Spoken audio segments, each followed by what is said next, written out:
Yeah, isolation. Oh man! Wow, that's good. And welcome to Access All ARIAs. It's a part of ARIA Week presented by Mitsubishi Motors. Firstly, I'd like to acknowledge the Gadigal people of the Eora Nation, the traditional custodians of this land, and pay my respect to elders past and present. I'm recording from Sydney today. Right now, I am doing a breakthrough artist panel with Alex the Astronaut, Cordiale and Mallrat. Hi guys, thank you so much for joining me. So you're all nominated for Breakthrough Artist. Has this happened all at once for you, or is this kind of the end of a long journey? Or maybe not the end, but kind of a pinnacle in a long journey? Not the end, but I feel like it's the beginning of bubbling maybe at mainstream Australia's consciousness for us. Probably all of the artists on this chat, I'd imagine. So yeah, neither, but maybe just reaching a new beginning of a new audience, I would say. Breakthrough, that's a good way of putting it, because if it was new artist, I'd be like, ooh. Yeah, but breakthrough is good. Yeah. How has this year impacted your creative process? Has it helped or hindered?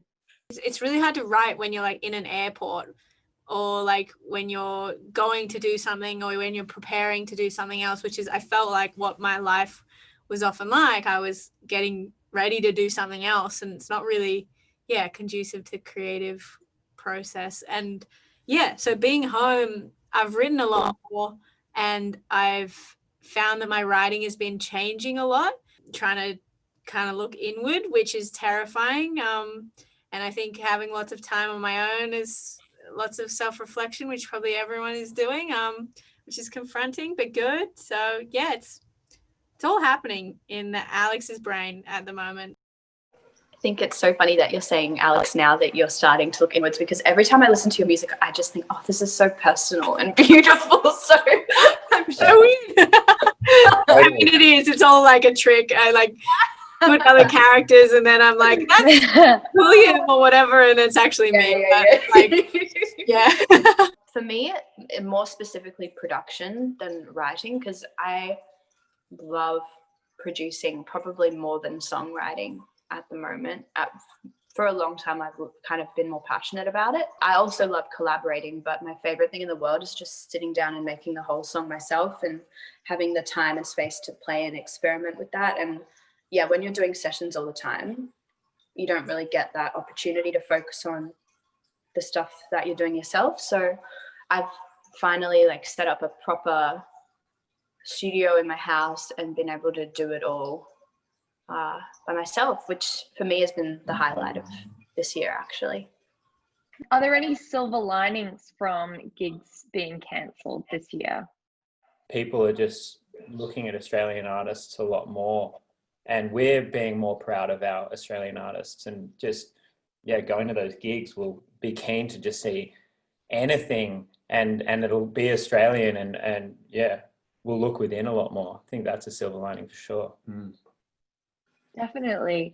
Do you think that COVID-19 is going to inspire a new generation of songwriters and music makers, or do you think we're all just going to want to forget about this and move on? I've always found that songwriting for me is a way to process madness. So yeah, I think there would be. I hope there is, and I'm excited to hear their songs if they put them out there. Potentially. I mean, we've always written music thinking about the live show. And when we were first starting out, we'd play all of our new songs live, and the songs would sort of develop from there. I'm wondering now, when there's more music just being created at home and then being recorded, a little bit more simply potentially, or just in studios without ever having performed these songs. I'm wondering if the styles are going to change. Our styles definitely changed as stages, physical stages and pubs and venues have changed over the years. So, How do you see the music industry rallying from an artist perspective? How do you think we're going to bounce back? I think it's so funny because like watching all the people, like the very high up people in music go on like morning programs and stuff and be like, we're going to be doing this by November. And I'm like, You're saying that what people say on morning shows isn't always correct? That's where I get my news. I don't want to break anyone's bubble, but Yeah, music industry's had a tough time. Yeah. Just all of this and not much government support, if any government support. It's been pretty horrific the last couple of years, but it'll bounce back. I mean, it's just people want to go see live music and go to festivals, and yeah, we've been through a lot, so yeah, I think we'll just keep pushing through. It's so funny because the music industry gives so much back to the community, whether it's you know, charitable events, and through the bushfires it was amazing. So owe it to the musicians out there, I think, and festivals, keeping them alive. It's important. Who's the first band that you're keen to see when gigs come back? obviously Mallrat and Lime Cordiale. That was my answer. Yes. And how does it feel to be nominated? At the end of the day, to be kind of recognized for something you work so hard at is, yeah, it's really, really awesome. Okay, how is everyone going to be celebrating ARIA night? I'll be doing something. My favorite part of the ARIAs that I've found is the food. Yeah, it's unbelievable food. It's just so good. Like, I remember the bao buns were like hectic. My friend Alice Ivy is nominated for a couple things as well. So maybe she'll come over here and we'll dress up and just order some yummy food as well. Or maybe we'd hire like a pink carpet and roll it out. Ooh, the pro of this ARIAs being potentially Zoom connected is that you only have to get a tux from the waist up. Naked from the bottom. Yep. Yeah, that's good. You just wear boardies. If you're thanking everyone, you forget to thank someone, you could just say the reception was bad. So that's a Mm. I think I'll purposely just go thank you to Have you listened to each other's nominated tracks? some of the best storytellers in the music at the moment, are just currently in modern days.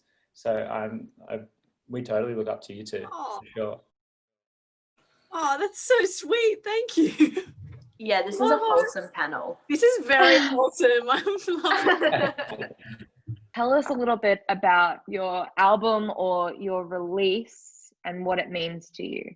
I released my first album in August, which I didn't really know how it would feel. Sometimes when you release music, I don't know if you guys have had this experience, it's just kind of like anticlimactic. Like, it goes out and you're like, oh, okay, this is nice. And it takes a while to kind of, I don't know, usually when you play the live show, you get it fed back to you and then you're like, oh, this is a real thing in the world. But it was still a really special day. Like, I loved, I spent it with my management, and like me and one of my managers went to Coles and bought stuff to make cookies, food again, which I love. My last release was an EP called Driving Music. And I feel like Alex and Lime, both your most recent releases were albums, weren't they? Yes. Yeah. So mine is a lot shorter, but I feel like I don't really think in terms of big chunky releases. I think like a song at a time. And so it's kind of just a collection of 6 songs that are all really special to me. And so it's like, it's hard to even say what the last release means to me because each song feels so different. I'm very happy that people are hearing the songs and that they're out in the world in the complete form that I love. I think, Alex, like having the physical thing in a shop is one of the craziest things. Like going in there and thinking to back when you were a teenager and going to buy music buy a CD or something and seeing your own stuff in there. It feels like it's something of yours that's accidentally there. You're like, hey, that's mine. What do you? Oh why yeah, have you done it? yeah. Well, that concludes the Breakthrough Artist panel. Thank you so much, Cordiale, Mallrat, and Alex the Astronaut, and best of luck for ARIA Night. Thank you. Thank you. Thanks, guys. Thank you. What if we High do five. Oh, this, look at that. like a love heart? Oh, this doesn't work. Oh, yeah.